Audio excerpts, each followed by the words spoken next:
Օրեր առաջ Գագիկ Ծառուկյանի առաջարկ Հայաստանին վերկուսակցական ծրագրի մասին հայտարարությունը աջակցություն եւ արձագանք է ստանում դիվանագիտական, տնտեսական ու հասարակական շրջանակներից։ Գագիկ Ծառուկյանն իր այդ հայտարարությունում ներկայացրել էր թեզեր ներքին հաշտեցման, հայկական աշխարհի միասնականության վերականգնման, վիճահարույց օրենքների եւ որոշումների կասեցման, միակողմանի զիջումների բացառման, խոշոր տնտեսական ծրագրերի իրականացման մասին։ Այս հայտարարությանը նախ արձագանքեց կամուրջ քաղաքացիական նախաձեռնությունը, ողջունելով առաջարկ Հայաստանին ծրագրի մեկնարկը։ Վերկուսակցական ծրագրին հաջորդ արձագանքը նոր պրոյեկտ տնտեսական ալիք նախաձեռնությունից էր, ուշադրության կենտրոնում ունենալով տնտեսական բաղադրիչը։ Գագիկ Ծառուկյանի հայտարարության վերաբերյալ մասնագիտական լուրջ անդրադարձ է իրականացրել Հայաստանի Հանրապետության նախկին արտգործնախարար Արա Այվազյանը։ Դիվանագետի հոդվածը ներկայացրել է այլընտրանքային նախագծեր խումբը, հայտնելով, որ առաջարկ Հայաստանին նախագծի շրջանակներում իրենք պարբերաբար ներկայացնելու են ասելիք եւ առաջարկ ունեցող գործիչների նյութերը։ Արա Այվազյանը ոչ միայն խորքային վերլուծություն է արել, այլ նաև ներկայացրել է դիվանագիտական ճակատում իրավիճակը փոխելու բանաձևերը։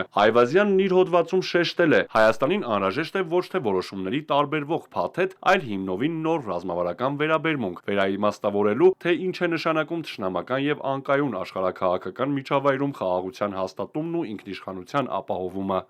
Իրական ընտրությունը հետևյալն է. խաղաղությունը հասանելի է միակողմանի զիջումների եւ պատմական ամնեզիայի միջոցով, թե Հայաստանը պետք է փոխարենը որդեգրի ռազմավարական զսպման, երկարաժամկետ համբերատարության եւ ընդհանուր շահերի վրա հիմնված դաշինքների կառուցման քաղաքականություն։ Այս հարցի պատասխանը կորոշի արդյոք Հայաստանը կգոյատևի որպես ինքնիշխան դերակատար, թե կդառնա կառավարվող եւ անկում ապրող մի տարածք։ Ինչ վերաբերում է Վաշինգտոնում ստորագրված թրիփի հուշագրին, նախկին արտգործնախարարն ընդգծել է, որ այն անշուշտ արտացոլում է ԱՄՆ-ի ներգրավվածության հետաքրքրությունը տարածաշրջանում, սակայն այս փաստաթուղթն ինքնին չի երաշխավորում ոչ Հայաստանի ինքնիշխանությունը, ոչ էլ տարածքային ամբողջականությունը, եթե դրան չեն հաջորդում հստակ վերահսկողության մեխանիզմներ։ Դիվանագետի խոսքով պատրանքային համոզմունքը, թե Թրամփ անունն ավտոմատ կերպով նշանակում է անվտանգություն, չպետք է մոլորեցնի հանրությանը։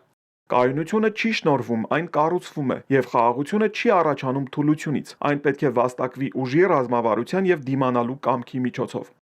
Իր եզրակացությունում Արա Այվազյանն արձանագրում է Հայաստանի առաջընթացի ուղին ոչ թե հնազանդության, այլ տարածաշրջանային ներգրավվածության կանոնների վերանայման մեջ է։ Այն միտքը, որ կայուն խաղաղության կարելի է հասնել ցանկացած գնով հաշտեցման միջոցով, ոչ միայն միամիտ է, այլև ինքնաոչնչացնող։ Տարածաշրջանում, որտեղ Թուրքիան եւ Ադրբեջանը վարում են էքսպանսիոնիստական ուժային քաղաքականություն, հարատև կայունության նախապայմանը նոր հավասարակշռության հաստատումն է։ Դիվանագետը մատնանշում է. Հայաստանը նախ պետք է որոշի, թե ինչպիսի պետություն է ուզում լինել։ Միայն դրանից հետո կարող է ընտրել ճիշտ գործիքներն ու գործընկերներին, ավելի ու ավելի անկայուն աշխարհակարգում իր տեղն ապահովելու համար։ Արթուր Հակոբյան, Էպիկենտրոն։